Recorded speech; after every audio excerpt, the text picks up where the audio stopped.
Assalamu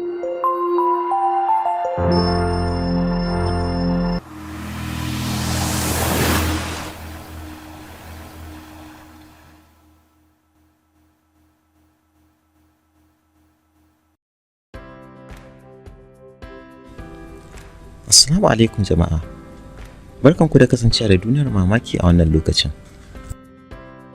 Ko shakka babu, yunwa da hawan jini suke kashe mutane a jihar Kano da ma Arewacin Nigeria.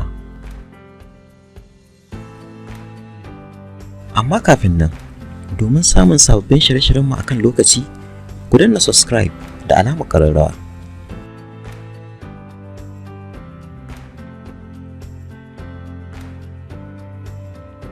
Ko shakka babu, kaso 70 cikin 100 na talakawan jihar Kano kullum sai sun fita sannan suke samun abin da za su ci. Ko da iya masu sana'an adaidaita sahu kaɗai ka ɗauka, wanda adadinsu ya kai sama da 100,000, a kullum sai sun fita sannan suke samun abin da za su ba da balance, sannan kuma abin da ya yi saura su yi buƙatar iyalansu. Ya kamata gwamnati ta san cewa talakawan da ba su da abin da za su ci ko lokacin da gari yake buɗe da ƙyar suke rayuwa, sannan yanzu a kulle su ba su da damar fita neman abinci, to lalle za su iya mutuwa. Muna kira da jan hankalin gwamnati, wanda su ne tafi gani a kullum, ta dinga hangen talakawa waɗanda ba su da komai, waɗanda ko rancen kayan abinci suka je yi ba za a ba su ba, saboda babu yadda za su biya. Sannan su ne suka fi yawa a cikin al'umma, wasansu ba su da bakin magana balle a ji muryarsu, sai dai mutum ya mutu a cikin gidansa. Idan har manzon Allah sallallahu alaihi wasallam zai faɗa mana cewa wanda ya kulle mage ya hana ta abinci har ta mutu, sanadiyar haka Allah zai saka shi wuta, dabba kenan, ina ga ɗan adam.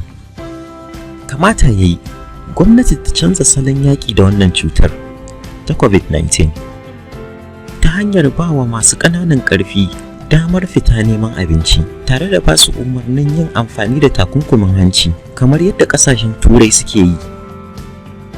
Ku sani, ba wai muna koya ma gwamnati yadda za ta yi aikinta ba ne, a'a, sai dai muna son ta san cewa akwai matsalolin da shugaba idan yana kan mulki baya iya gano su, haka kuma tana iya yiwuwa waɗanda ke kusa da shi ba sa ba shi shawara, balle shugaba ya san matsalolin al'ummarsa. Roƙon da muke a yau, Allah ya sa su ji kuma su gyara. Domin taya talakawa kawo sauyi a rayuwarsu, ku yi sharing ɗin wannan bidiyon.